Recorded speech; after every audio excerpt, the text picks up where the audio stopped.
The Jewish community gathered this weekend to celebrate the installment of Rabbi Johanna. She is taking over from Rabbi Daniel Fink. Now, Fink retired after 30 years of being the first permanent rabbi in the Boise congregation. Well, the celebration this weekend, including repairing the Torah scroll, which hasn't happened in at least 15 years. And there are only a few hundred ritual Torah scribes in the world with the kind of training to do this such work. A historic moment to see at the event, but also another historic moment as Rabbi Johanna steps into the role as the first permanent female rabbi. She follows Rabbi Fink, who had a long career in the political arena. So we sat down with her to see how she plans to handle the politics and to learn more about her.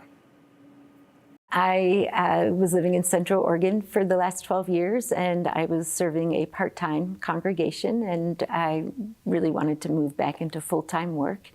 And after you live in a beautiful place, you only want to live in beautiful places.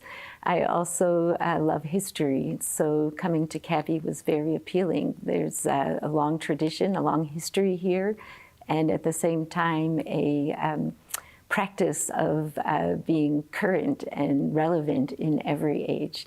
And that's exciting to me. So how does it feel knowing that, you're the first female to kind of take this over and be officially in the rabbi position at this congregation? I had the lovely experience with a member here who confided in me after a couple of months that she wasn't so sure that a woman should be a rabbi, and she was grateful that I proved her wrong.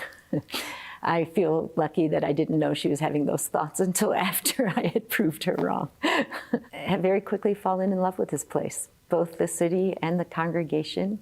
And it's super exciting to collaborate with the people here.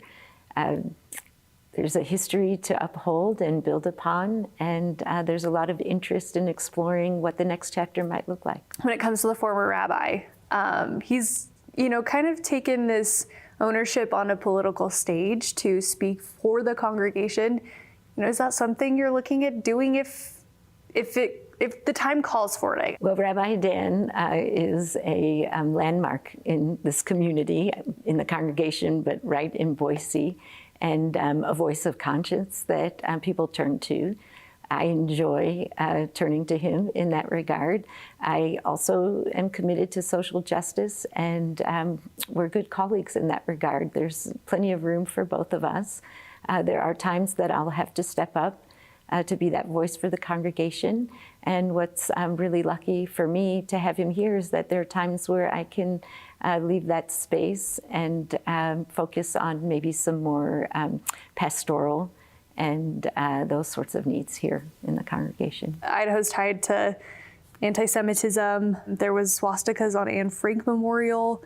I guess, how are you prepared to handle situations like that as well? That is a part of the job, facing anti-Semitism and being a voice for the Jewish community in the face of anti-Semitism is a really important part of leadership in any Jewish community.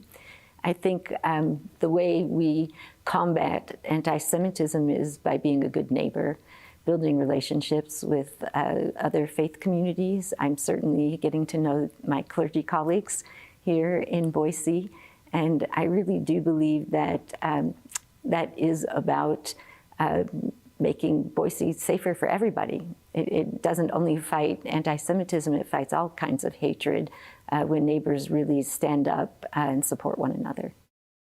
Now, she also says her first step as rabbi is to listen, gain an understanding of who the congregation is and what their needs are. Then she plans to support it in any way that may come up.